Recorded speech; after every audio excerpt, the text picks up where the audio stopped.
Hello, everybody, and welcome to A Balanced Life here at Black Star Network. Let me tell you, we've been talking about a lot of things over the last couple of weeks. How do we have faith?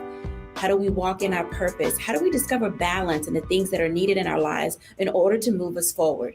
Well, today we're going to talk about one of those things that often paralyzes us from being able to be our best selves. Today, we're talking about fear. Now, I will tell you that there is an acronym that most people have heard, and it is called FEAR, false evidence appearing real. And today, our panel, we're going to begin to talk about that for a little bit because sometimes we can't find balance because we can't get our head on straight. There's a palpitation in our heart. There's something that's going on with us that keeps us from really being able to address those things that will allow us to move forward. So today we are joined by Dr. Jennifer Bishop, Dr. Aaron Bishop, Dr. Terry Whit Bailey, and Dr. Tierney. So all the doctors are in the house today. Hey, everybody. Hello. Hey, I am so delighted that you all are here to talk about one of the words that often puts us in a space of not knowing what to do and often keeps us from being able to put a plan in place to go forward. So I want to start with the bishops, and either of you can go first. Talk to us a little bit about how we can look at fear from a perspective of helping us versus hindering us. This is a great topic. Fear is something innately that we are all designed with, right? And so if we look back at times when the fear of knowing that something is coming towards you and you need to be keenly aware of it, knowing that there is something that could be detrimental to you, that is important. So fear is something that can be helpful, but fear also can be paralyzing. And so we have to recognize the difference between the two and how do we use it so that it is to our benefit and not our detriment. Exactly, everything she said. I mean, I think that both of you, in stating that, and you approached it in such an interesting way because it was kind of light, it was kind of airy, but oftentimes when we talk about fear, we literally get a knot in our throat. It's almost like somebody gave us a good gut punch and we're like, oh my God, that just literally knocked the wind out of me. So talk to us for just a few minutes, if you will, about the what ifs, because we spend so much time in the what if space till oftentimes that is the thing that gets our head screwed up. It absolutely is, because instinctually we are finding out whether we're going to take flight or fight, right? Mm-hmm. And that fear is just a thing that makes us understand the power of our awareness. we always talk about on this show and many other platforms about self-awareness.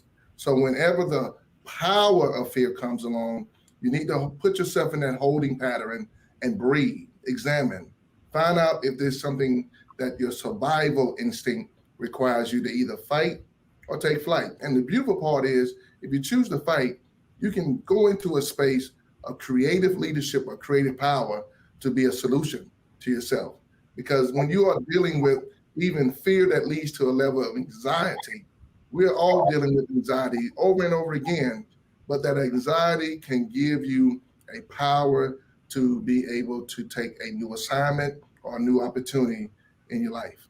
And I don't want anyone to think that fear is abnormal. It is a part of something that is built inside of us. We learn that there are things that we should be keenly aware of, again, that will be of your detriment, will be harmful to you. And so you use that to recognize, no, I shouldn't go over there, or there's something that's behind me that I need to be aware of. It's a security as well, but we have to learn how to use it. So again, that it does not take us to a place where we cannot move forward. We need to use it so it's an ally and not an adversary. Excellent. An ally and not an adversary. And these are times where we try to figure out, as Dr. Tierney always talks about, ways to level up in our lives. And fear can be a stumbling block or a stepping stone. Talk to us about that, Dr. Tierney. So just some of the practical ways of how we can use fear to be a stepping stone. Jimmy Iovine, who is a music executive, said that fear has a lot of firepower. And if we can figure out how to use that fear to push us from behind instead of stand in front of us, then that's when we're really standing in our power. And so when we hear things like that, and it's like, okay, but I'm afraid right now. So how do I use that to push me from behind instead of stand in front of me? This is what we have to use our fear to inform our next step. So let's say that we are, fearful of, we just had graduations. So let's say you're feeling fearful of going to college and taking that next step and you don't know what to expect. Well, when we feel that fear, what we can do is say, okay, what exactly am I afraid of? So let me go and talk to some undergraduates, or people who are in college so that I can get some real information about what's happening. False evidence appearing real. We don't know what we don't know. And often what we don't know is what we're afraid of. So using that to actually get the information, get more informed about what that thing is that's kind of hovering in the dark that we're afraid of. Fear is also forget everything and run, and so what we'll often do is we'll forget our teachings. We'll forget what we know. We forget those things that are already ingrained in us and just take off, running. But I want to give you another acronym for fear. Faith, every day, always, right now. When we decide to take our fear and flip that thing over into faith and have faith in what God is doing in our life, faith in our own capabilities, faith in what we already do know and knowing that it's enough, then that helps us to be able to take that next step forward so that that fear doesn't stand in front of us and block us, but actually pushes us forward into our next level. Being pushed forward is oftentimes something we don't want to do, because when we're standing square in the face of that adversity, the thing that we are seemingly trying to deal with in some way, shape, form, or fashion, we get into that head space, we get into our feelings and our emotions, and we think back to all of the times when something we thought was going to be wasn't. I want to invite in Dr. Terry Whitt Bailey to talk a little bit about fear and how she works through fear and what it does when she's captivated by it. Hey, Dr. Terry Whitt Bailey. Well, hello there. Wow, I am already just so well fed with what was already shared today. And one of the things that you said, Dr. Jacquie, that really caught me was that when people are pushed beyond their fear, so when you are pushed, somebody else is there. And many times in fear, we think we're by ourselves and we're frozen or paralyzed. I like to use the word paralyzed when I'm in fearful feelings, in my feelings. I isolate myself. But if someone else is there to push or to prod or to pull or to pray, that is what's going to help to facilitate me beyond that fear. And yes, I've been afraid. And I don't sometimes see it as fear. But then I look back and I say, that's what paralyzed me. It was that I was afraid to do something. And sometimes it does take another person to push or to just make things seem more relevant in the time. because at that time it might be something that just I'm not thinking straight. And many of your viewers know that I lost my husband last year. And so as much as I thought I was thinking straight, I'm sure I wasn't thinking straight. And I was paralyzed by a lot of things where I was just fearful to make decisions or fearful to move forward. And I needed that person. You know, God was always there. But there were times when I wasn't listening well enough. In my humanness, I wasn't listening. And so I needed those additional people that I trust. So again, you want to be around those people, especially when you're in a vulnerable state, to be around those people that you trust in order to push you to that next level or push you forward beyond that state of, being paralyzed. Absolutely. I want to invite in Pastor JT to join this conversation, because there are going to be times when you don't know what to do and you don't know who to call on. And Pastor JT brings to us a very unique perspective as it relates to how do we as believers rise to the occasion when we are often paralyzed by fear and facing the unknown. Hey, Pastor JT. Hey, how you doing, Dr. Jacquie? We are good.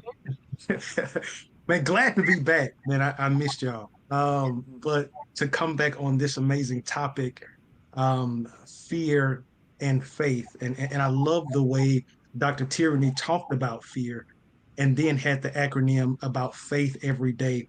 But that's a challenge, because one of the biggest things that we have to do, even being those that are titled or call themselves believers, is we have to trust him enough in that next step to be sure that whatever that next step is, it's him orchestrating that step. And I think a lot of fear, especially with us as believers, comes from us not being in control. Because if we knew what the outcome was going to be, if we took the next step, we wouldn't have the paralysis of fear, as many of our guests have said today. So I believe that it's that leaning in. If we look at Hebrews, the chapter about faith, the heroes and heroines of faith, and we look at their stories, we always look at their stories in the after. So we hear about what they did after. But if we put some human flesh around that text, there's no way in the world that you can believe that Abraham didn't have a bout with fear, that Moses didn't have a bout with fear. Matter of fact, God talks to Moses while he's staring at the Red Sea and tells him, don't be afraid. But Moses never said, I'm afraid, but God could sense his fear. But the reason why Moses was able to stretch his hand and the children were able to go forth is because even in that moment of fear, God's voice was louder than his fear. So I think that's the challenge. Can we be still enough in that moment of fear, that emotional moment of fear, and allow God's voice to be louder than what we believe may happen, knowing that if we are truly believers, all things going to work out for our good anyway. I love that perspective. Now, today we're talking about fear, and we're giving you acronyms throughout our entire show. We began the first block with fear of being false evidence appearing real. And then Dr. Tierney said, forget everything and run. And that's oftentimes what we do when we are facing fear. But then she also said faith every day, always right now. Faith every day, always right now. And that's important. You have to include your faith.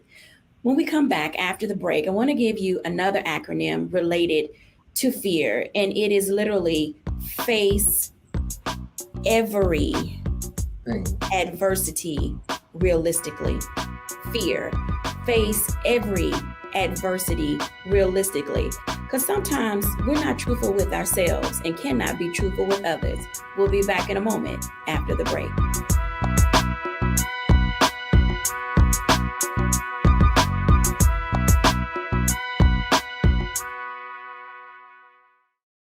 Folks, Black Star Network is here. Hold no punches. I'm real revolutionary right now. Support this man, Black Media. He makes sure that our stories are told.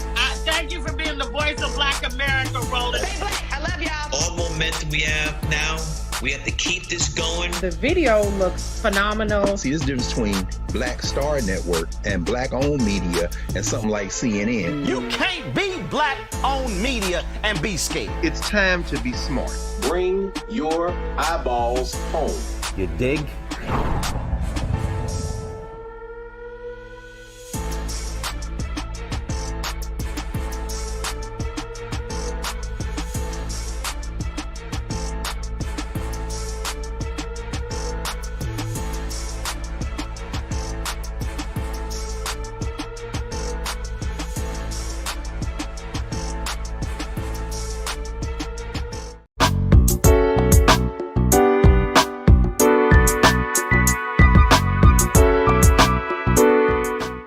Welcome back, everyone, to A Balanced Life. And as you can tell, there are going to be days when we're trying to put it all together. We are in literally already full force in May in our new normal. And so this new normal brings with it some things that we thought we left behind in the past. We're often triggered by things that we thought we were over and done with. But then there are these new challenges because we were not outside, because we were not around other people, because we put our emotions in a bottle and kind of tucked them away in a COVID corner. We didn't work on those things that we thought were necessary because we really weren't sure or certain of what came next.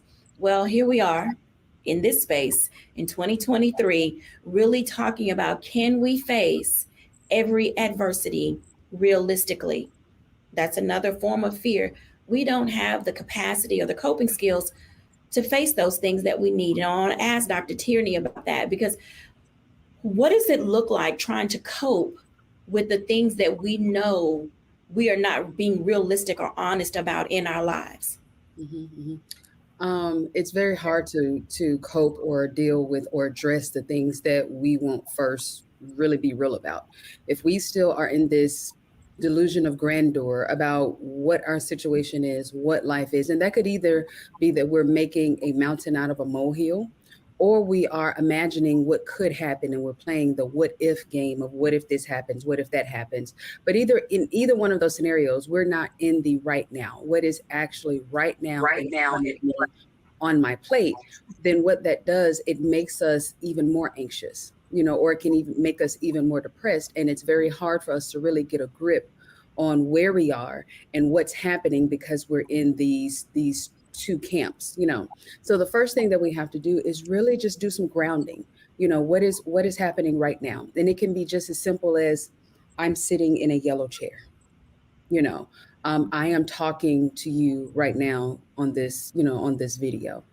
Just do some basic grounding techniques that help you to stay right where you are, right in the present. Look at what's happening right now, not what you think will happen, not what it might happen, not what they said that might, not any of that, but just truly what's right here in front of you. And once you do that, you'll find that you'll be calmer. You'll be able to think clearer because you'll only be facing what's right in front of you instead of what you think might happen or some things that might have been behind you that are no longer a part of your reality. I had to pause for a moment because when you talk about reality, sometimes what I think is real and what is happening in my life and what is going on, because I haven't weighed all the factors that go into it, I'm not really being realistic about what the potential outcome can be. And that could be at the beginning, the middle, and the end. It could also be whether what's up or what's down. Dr. Bishop, talk to us about that for a moment, about being realistic, because even in your work of what's next is now, if we're not realistic about the things that we face and the role that we play in them, we oftentimes can lead ourselves in a misdirection. So I like to look at it from a perspective, right? So again, fear is tangible at times. It's palpable at times. And what I have done and ask people to do is look at yourself retrospectively and look at what you dealt with that was fearful. And if you could have asked yourself at the age that you are now, the things that you thought were going to cripple you, the things that you thought that you could not overcome or surpass, when you look back at it, and you see that either it didn't happen or wasn't that bad, or that you stepped out on faith and you continued to walk in spite of what fear may have presented itself to you, you survived. And so another thing that I like to do is I'll talk to my future self, because my future self can give me perspective as to what I may be looking at from this lens of life that I have, and how it may not be as bad as it are. I think it's like 40 or 30% of what we anticipate never happens. And a lot of that is fear. But I'll give this to Bishop after this. 2 Timothy 1:7 says, I did not give you the spirit of fear, but of power, love, and a sound mind. And so he's not saying that fear doesn't exist. He says, I just didn't give it to you. And so if we recognize that while fear is and can be used as an ally in one perspective, it also can be an adversary. So perhaps we should stop using the word fear when we're trying to tangibly explain how we feel. Anxiety, we feel paralyzed. When we change the way that we explain what it is, then we can take the power that fear gives and then change our perspective. Amen. Hey, listen, when she brought up that Bible study about 2 Timothy, I've always loved the study of that scripture because it says power, love, and a sound mind. And you have to work yourself backwards with that, with sound mind, love, and power. And so when you go from one zone of sound mind, then love, and then power, you're taking each one of those steps towards leveling up, because it's all about how you increase your emotional awareness in that experience. So here is what my acronym is. It is face everything and rise, right? But sometimes we do it all at the same time when we face literally everything, and it becomes overwhelming. Because fear can be overwhelming, right? Anxiety can be overwhelming, but you have to literally put one foot in front of your other to deal with every mountain. As Dr. T said a few minutes ago about the reference to mountains, right? Sometimes the mountain is you. And when you look at what we're doing with mountains, it says in the scripture clearly, right, Pastor JT, if you have the faith the size of a mustard seed, you can move mountains. And many of us have to recognize that some of these dangers seen and unseen, some of these fear issues we're dealing with, it's been dealt with before.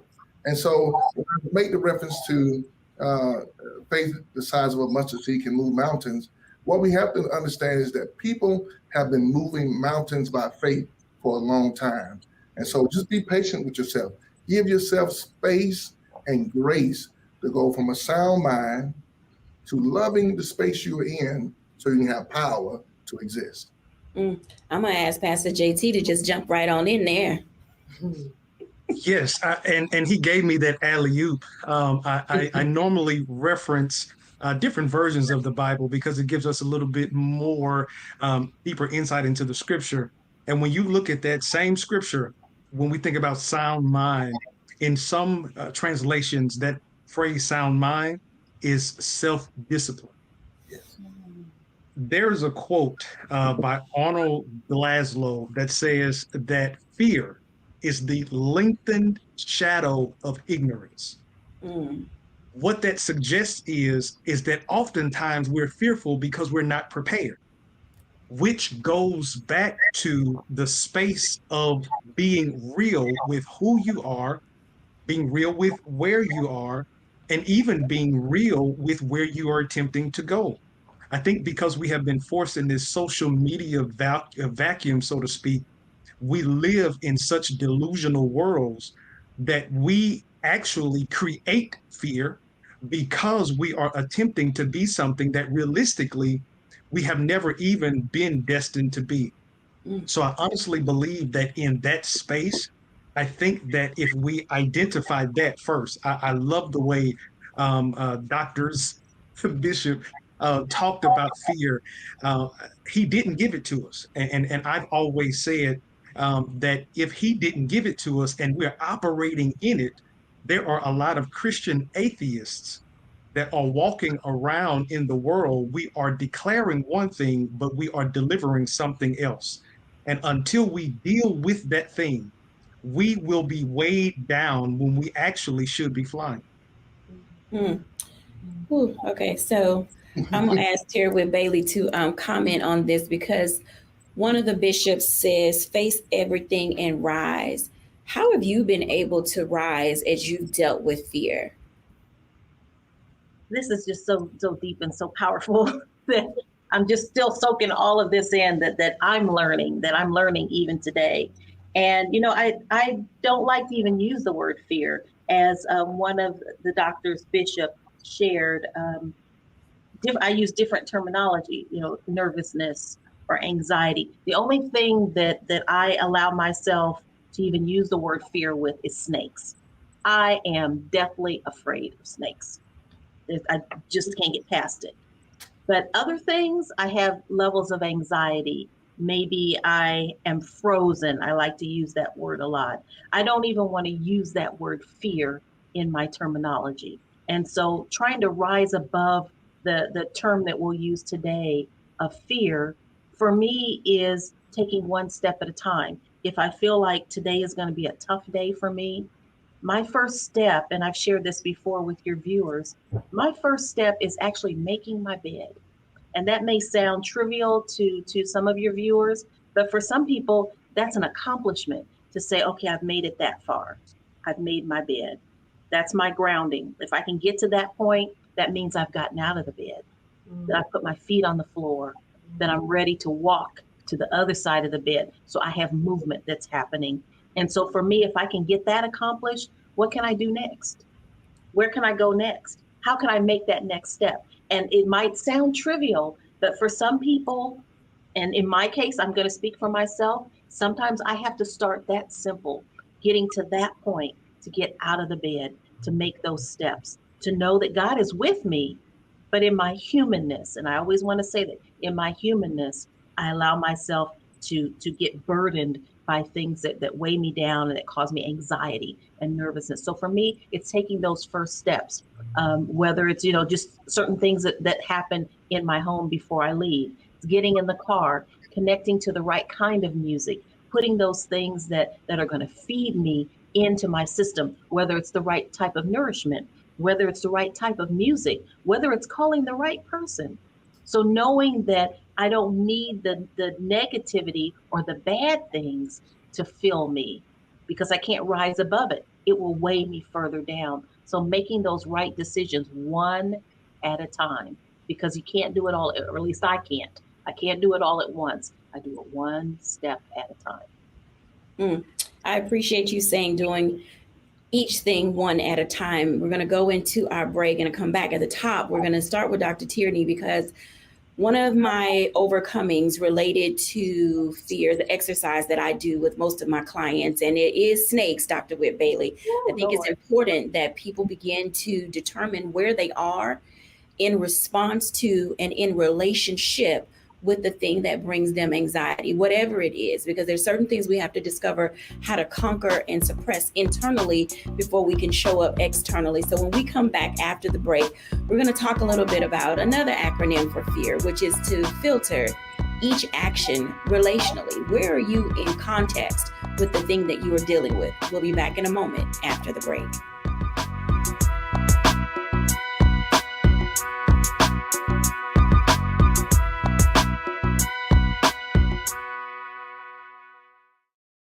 Hatred on the streets, a horrific scene, a white nationalist rally that descended into deadly violence. White people are losing their damn minds.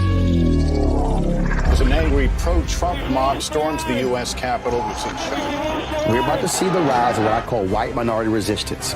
We have seen white folks in this country who simply cannot tolerate black folks voting. I think what we're seeing is the inevitable result of violent denial. This is part of American history. Every time that people of color have made progress, whether real or symbolic, there has been what Carol Anderson at Emory University calls white rage as a backlash. This is the rise of the Proud Boys and the Boogaloo Boys. America, there's going to be more of this. Here's all the Proud Boys, guys. This country is getting increasingly racist in its behaviors and its attitudes because of the fear of white people. The fear that they're taking our jobs, they're taking our resources, they're taking our women. This is white fear.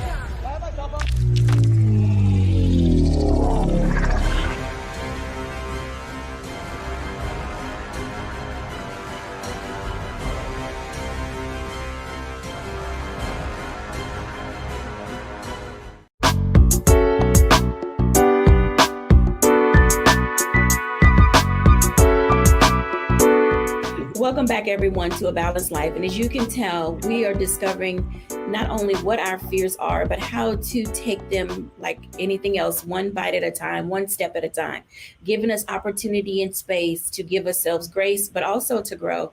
I want to start with Dr. Tierney, because sometimes we don't know how to filter how we feel about the things that we are facing. And oftentimes, having this level of relationship that we have with fear is good. It can be healthy, I think, Dr. Tierney, to allow ourselves to really grapple with, as Dr. Whit Bailey said, with the emotions that she has, as Dr.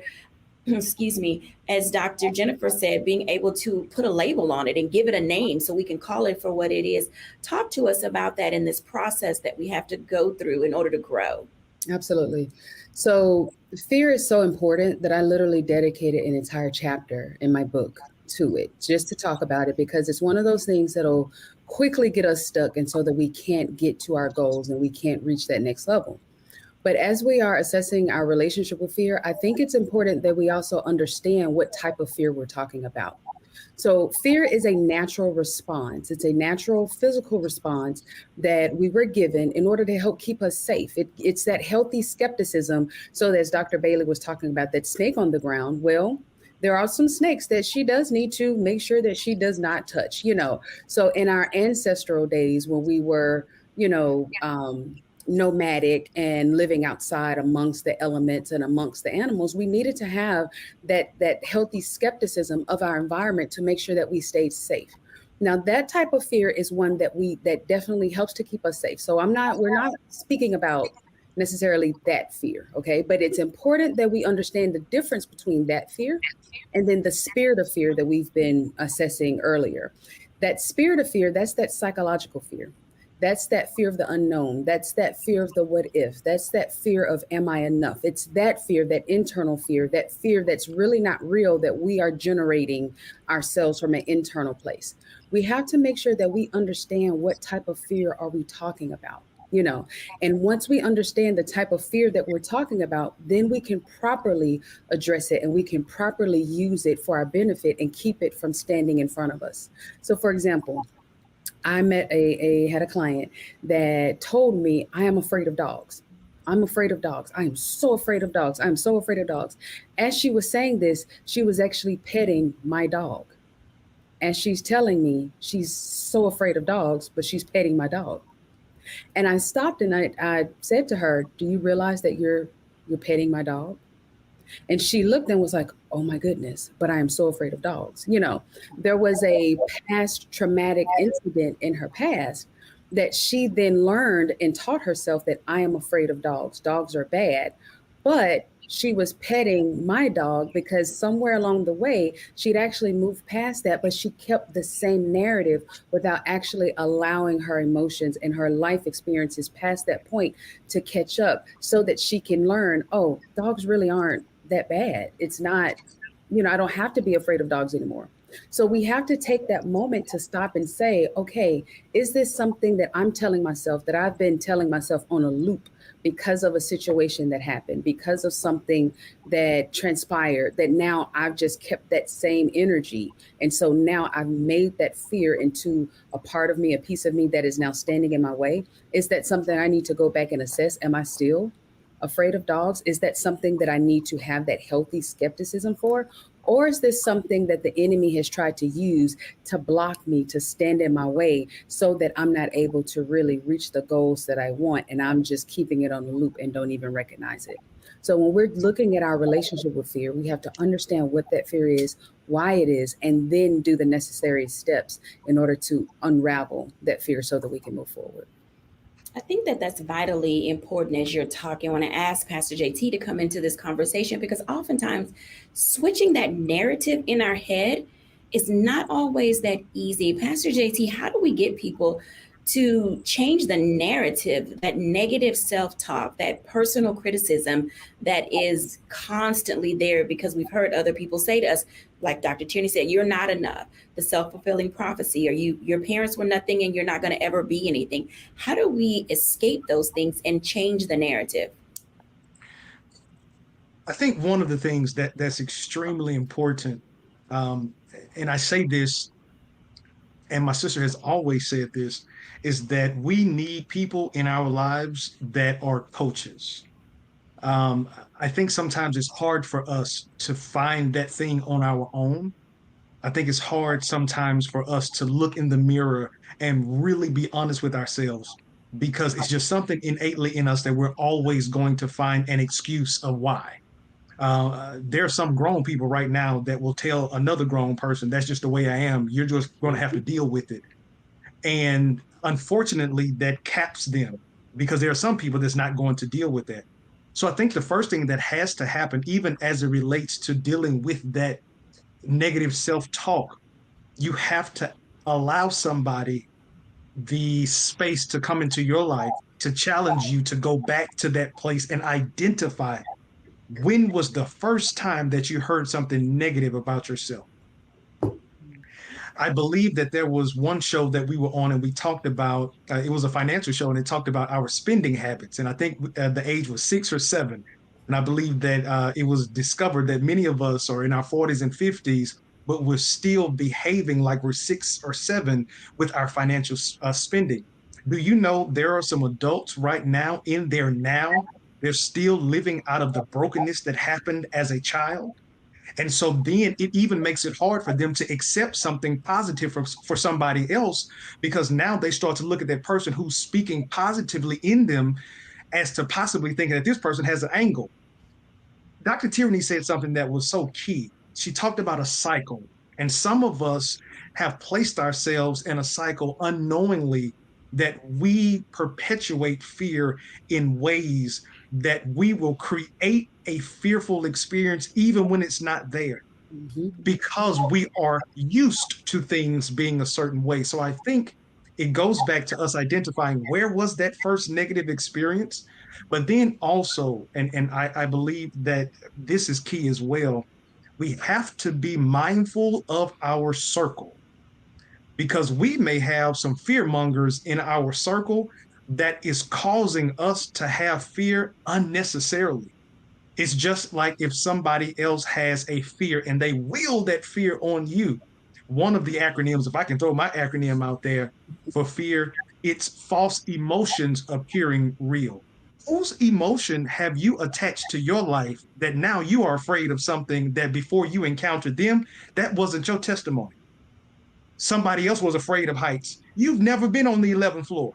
So why now, when somebody else who'd been on the 11th floor got scared, they came down and told you how fearful they were, and you're afraid now to go to the 11th floor when your destiny really is supposed to be on the 20th floor?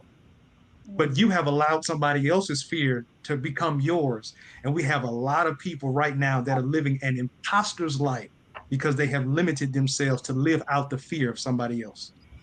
I think that's an excellent segue, Pastor JT, because I was coming to the bishops about projection and the way that projection often puts us in spaces where we were never meant to be or destined to be. And Pastor JT said it well. You know, John Maxwell talks about the law of the lid, and oftentimes we are here in this space and the highest we can go is here, but we need to be up here. But somewhere someone has said something to us. Maybe we got too many no's, or, someone slapped our hand one time too many, or a door was shut in our faces, or people said something ugly to us. And we often cut ourselves short. And I think Jennifer Bishop said this maybe a few weeks ago, that sometimes we abort our plan before we actually get to the thing we're meant to be doing. Talk to us about that, bishops.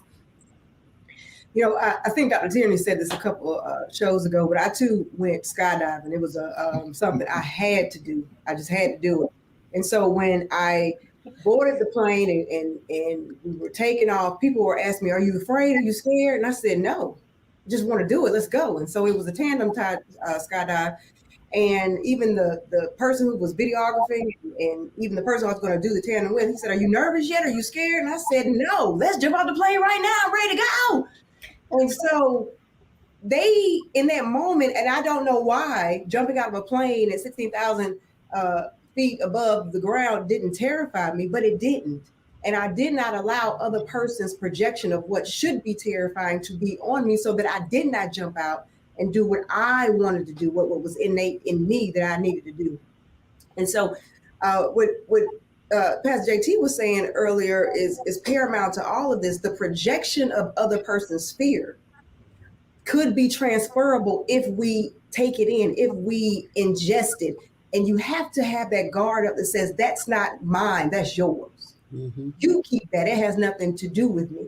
Mm-hmm. Last thing I'll say is I was listening to this young lady speak, and she said that she has a son who was just petrified of E.T.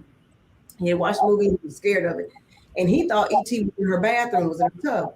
Well, that was the only bathroom they had, so he had to go take a bath. Well, the mother finally said to the little boy, E.T. is not real. That is not a fear that you need to have because it is a fictional character. It is not real. So going back to the persons that you have around you, those persons who have experience in what we are afraid of, when we have that relationship with them and that they can let us know what is real and what's not real and how to overcome it if we do face it, that is an important relationship to have. So perception and projection is critical, and making sure you have the right circle around you is paramount. I've been jumping at the bit to get to this conversation because I'm going to say this quickly, and then I'm going to unpack it. In order to grow through it, you got to go through it, right? And so when you mentioned about snakes earlier, I want to tell you something about snakes because you got to go from a fear zone to a learning zone to a growth zone. And so imagine at the bottom of the mountain, that's the fear, right? Then by mid-level, you have the learning zone, but the peak of the mountain is the growth zone. Well, here's the truth about snakes. On every mountain, there's a snake line where snakes can't breathe at that elevation.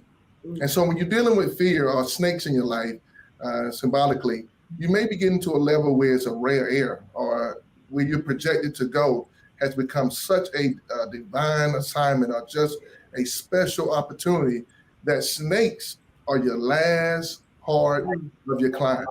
And so when I look at even what we are dealing with as trauma that is infused on our life, because people have told us we wouldn't be anything, or people told us that we couldn't do something, right?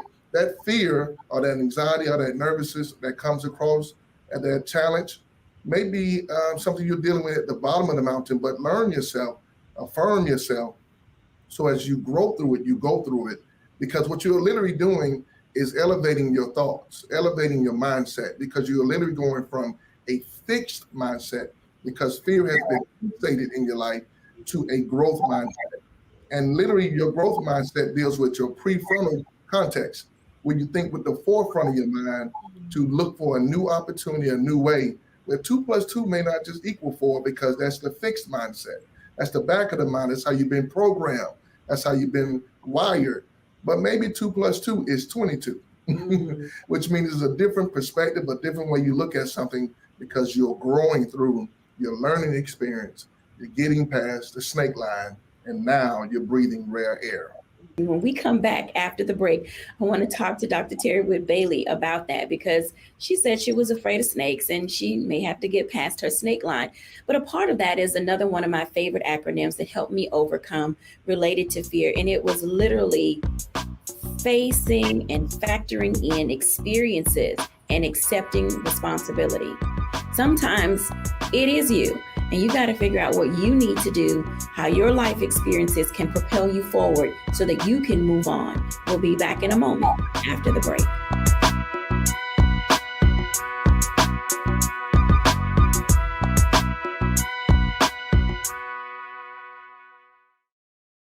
Don't you think it's time to get wealthy?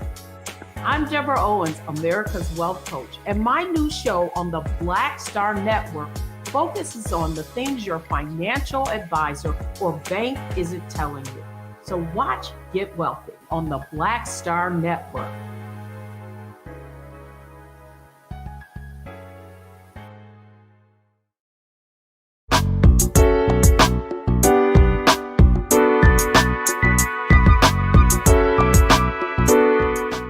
Welcome back, everyone, to A Balanced Life. And you have heard a lot of acronyms today, and I hope that you found one that fits and suits you. I want to talk to Dr. Whitt-Bailey about how we can accept responsibility, looking back at all of our life experiences in order to build a toolkit related to attacking fear and anxiety and all of those other things that seem to keep us from moving forward. Hey, Dr. Terry Whitt-Bailey. Hey, if I lived in the city where the doctor's bishop live, I would be a member of their church. I am just being so well fed with what they're sharing today. And I didn't know anything about that snake line. And maybe there are other viewers out there that have a different fear. So yeah, we'll talk about the snake thing and that going above that line. And yeah, I think that is true. I think that my paralysis happens at that level, at where the snakes are. And yes, I had a traumatic experience as a young girl, and it went along with me as I've become an adult. But where has that stopped me? And we can use that figuratively. Where have I stopped in terms of my growth as a Christian, as a woman, as a professional? What is stopping me? Now, I'm not saying that I'm a perfect person and I have all the answers. That's why I'm so glad that I'm on this podcast with everyone else, because I'm learning too. So what do I need to do in order to get beyond that and to know that if I go above that, what I was afraid of is now behind me or below me? And so that was a great analysis, and thank you, Dr. Aaron, for sharing it that way. What is it that I need to do to step over or step beyond or step above so that I can get that behind me in whatever it is that I'm dealing with, in this issue of, being a new widow? What am I freezing with? What am I afraid of? In my case right now, it's trying to figure out what to do with the 5,000 square foot house that I live in by myself now. What do I do with it? How do I figure this out? How do I take that next step? How do I rise above it? How do I get those people that will help me, not the people that will hurt me or that will bring additional fear into my life? How do I get those people to help me to go that next step, to get beyond it so I can get things packed or moved or adjusted? How do I do that? And so finding the right people, increasing my faith, but not just sitting still, standing up and taking those first steps and trying to make that difference for me personally, while others are even watching me, as a professional and as a woman of God, a person who lives in a small town. I know that there are people that are watching me. As a administrator in the work that I do, there are people that are always watching us and seeing how we get through, not how we get stuck. Well, they're watching that too, but how do we get through it? How are we making a difference? How are we getting beyond it? So thank you for that, because that's helping me. That's helping me to know that it's time to take that next step. It's time to put that behind me or under me or away from me so that I can move on. So thank you for that. Absolutely. I think this is a family question. So I'm going to ask everybody this question, and let's roundtable a little bit for our audience today. How do you get to growth? Whether it's how you know you're there, how do you know you can move forward? When do you take time to take another leap of faith? Dr. Tierney, talk to us about that. Yeah, I'm gonna start with you. I wanted to think. So the first thing when we're thinking about growth, we have to look at it from our own perspective.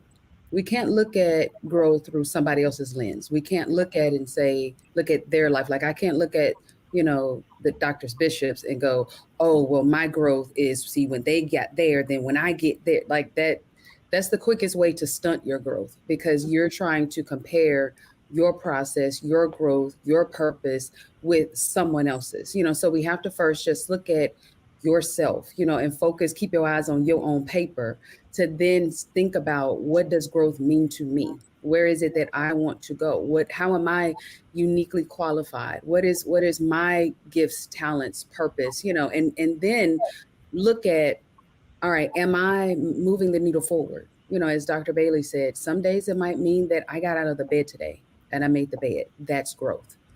Sometimes it may be that, okay, this month I lost 1 pound. That's growth. So keeping that measuring stick in perspective so that we're not looking at growth from these huge leaps and jumps. Sometimes growth is just a baby step. And ultimately, when you look back over your life, over the course of the last year or 5 years, being able to see where you have moved the needle forward in your life, in your walk, in your progress, according to your goals, not somebody else's.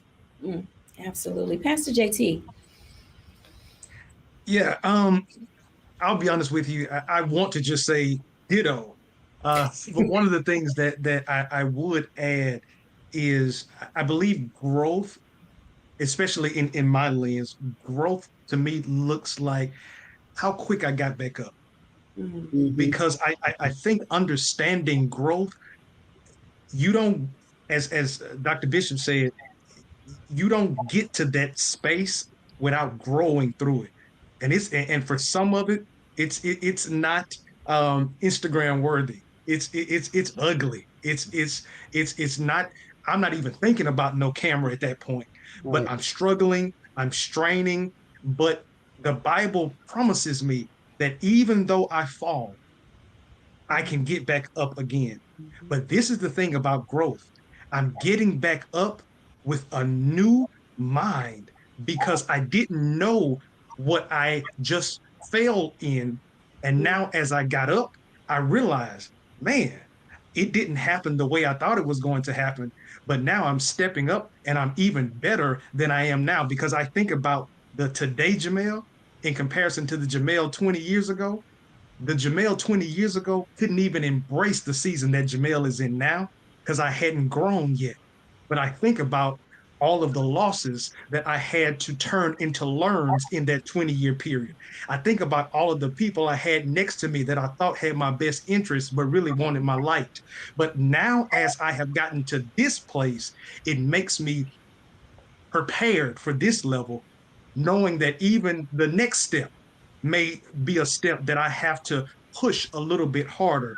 But as long as I have that fortitude to get back up, that's growth. And just challenging myself to be better today than I was yesterday, that's growth all within itself.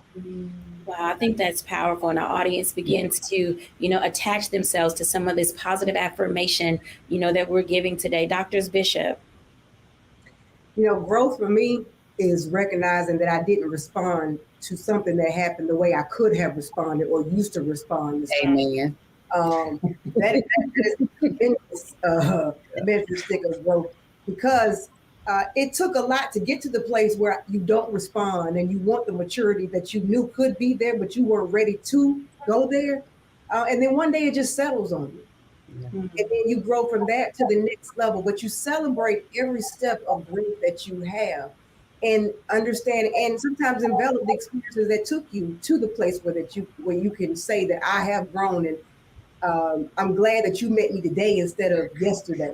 That's an important part of the process for me and for the person that I'm becoming, because I also recognize, Dr. Tierney said it, who you see today is not who you're going to see tomorrow. I'm growing right now being a part of this conversation. And the woman that she is tomorrow will not be the woman she is a couple of weeks from there. And so not settling as well or thinking that you're about to plateau and this is the place that you're supposed to stay at. There's always going to be a growth process. And in there comes uncertainty, anxiety, but there also should be the will to keep pushing forward. Fight through the fear, the anxiety, whatever you want to label it as, but you got to keep going. And here's my my thoughts. With growth, there's only two things or two dynamics to it for me. Either you prepare for growth or you repair from growth. So every day you wake up, make up your mind or make a decision to either prepare or repair, because growth is going to happen. It's part of life. I mean, if it's not, then why are these gray hairs on my chin? Right? If it's not, why am I bald headed now? I used to have an afro, right, JT? We used to have hair on our head, right? And so growth is a part of life. And if you don't prepare for it, you won't be ready for it. Because if you stay ready, you don't have to get ready. So here's what Marianne Williamson said. She said, our biggest fear is not that we're inadequate. The biggest fear is that we are powerful beyond measure, which means you'll get blessed from your growth, that you won't have room enough to handle it, right? But in repairing from growth, you'll get to a place where you are like, it was painful, but it was worth it. I got past the snake line. Yeah. Absolutely. I don't know if I said this before, but one of the exercises that I do with my clients is working with snakes. And the reason that I'm bringing this up again is because it deals with the role that trust plays, because oftentimes we think we have to go through all of it by ourselves, but you have to figure out how and who to bring alongside you. And in the time that we have left, I'm going to ask each of you to share, what is it that you look for when you can trust someone, or you're looking to trust someone to come alongside you to help you overcome the things that you are facing. Start with Pastor JT. Wow. The thing that I look for is if they've gone through something and come out of it. Because as we continue to go through life, we're going to always find those things that we have to go through. But you got to have somebody next to you that has gone through it as well, and you can both push through. Absolutely. Dr. Wynn Bailey. Well, you know, as a woman of faith, there's something about what God does and how God puts somebody in your life. And in my mature age, for me, I know when it's happening, and I know that's not the answer that you want, but things will happen. I was at a dinner one evening, and I was sitting next to a woman. We were both there by ourselves, and we struck up a conversation and realized that we needed each other. And after we met that day, we realized and we said, God brought us together. We both realized that. So for me, it's important to make sure that somebody has a God connection. I'm at I'll call it a vulnerable place in my life right now, just trying to get, my equilibrium, trying to figure out life right now. So I need to be around people that understand the power of the word, the power of God, and that are willing to take risks, but through faith. I think that that's well said, because it may not be what I was looking for, but it was definitely probably something that someone needed. Sometimes it's connection, that builds trust. And with that, I'm going to ask the bishops to give a word, and then Dr. Tierney, and then we'll be on to my reflection. Well, Dr. Terry said exactly what I was thinking. And for me, I look for whether or not their presence is precious. Is your presence precious to me? Does it make me better? Does it make me want to be stronger and better than I thought I could? Does it bring out something in me? And not to be selfish, I look and ask and wonder, do I do the same thing? And that's when we can walk together, because 2 or 3 have agreed. So we can go forward together. So it's not just me getting and them not receiving. It's a relationship that is built. And so just like, again, Dr. Terry said that they conferred and said that there was something that was ordained by God to bring them together. And so that's important. Is your presence precious? I just need someone to have empathy for me as I go through my growth season, even my learning season, right? Because when I look at what I am going through, I need someone to understand that in the poetic expression of Tupac Amaru Shakur, that I may be the rose that grew through the concrete. That it took a lot for me to get here. And in this space where I'm learning from my fear and growing through my fear, I survived. I survived snake bites. I've survived grizzly bear attacks. Because as I go up that mountain of fear, I'm gonna get to the mountaintop. So just have empathy for me as I grow. Absolutely. Dr. T. And I'm a springboard right off of that and say that the thing that I look for in terms of trusting someone, I look for emotional intelligence and wisdom. As Pastor JT said earlier, sometimes we'll get stuck in our 6-year-old selves. You'll be 46, but really a 6-year-old. So I look for making sure that person has that wisdom. We may not have gone through the exact same things, but you may have a level of wisdom that I need to lean into, that emotional intelligence that lets me know you know how to handle me. When I'm being in my vulnerable state or unpacking my bags, are you going to take my bag and twirl it around your head, or are you going to show that compassion and that empathy, even if it's something that you've never necessarily walked through, but you have that wisdom and that emotional intelligence to be able to handle me appropriately and love me through whatever the season is, and vice versa, that I'm able to reciprocate that, for you. So that's one of the main things that I look for, or 2 of the main things that I look for: wisdom and emotional intelligence. Absolutely. Thank you, everyone, for sharing those wisdom tidbits with our audience. When we come back, I'll give my reflection.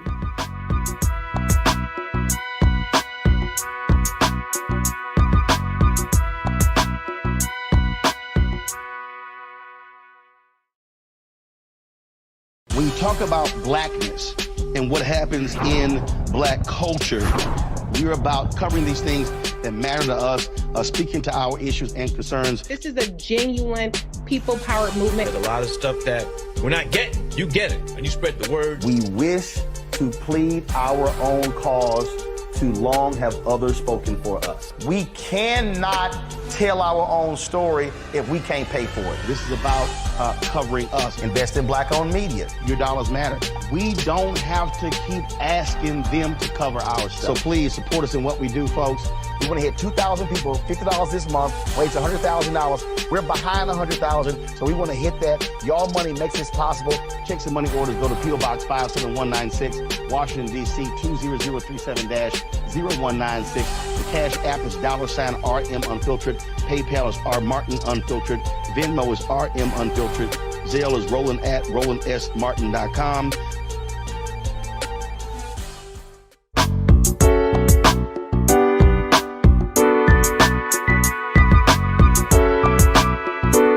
Welcome back, everyone, to A Balanced Life. And as you can tell, overcoming the things that we face can often lead us to a space of anxiety, being paralyzed, not knowing which direction to turn. But one thing that we've discovered today is that we do not go this journey alone. There are people who are out there who are willing to help us when we get to the space of knowing that we're ready for help. But in addition to that, there's some things that we learn that allow us to really accept and understand and identify that fear is false evidence appearing real. When we weigh it against our life experiences, against the ways in which we've been bolstered forward, the accomplishments and the achievements that we have, then we know that we can accomplish that which we set out for. And there are times that fear is real because our memory does not allow us to forget, if you will, those things that gave us anxiety, that paralyzed us. But fear shouldn't hinder us. It oftentimes can propel us to be able to move forward. I hope that something that we have said today, one of the many F.E.A.R. acronyms that you have heard, you will put them in your balanced living toolkit and allow them to propel you forward. Thank you, everyone, for watching. Bye now.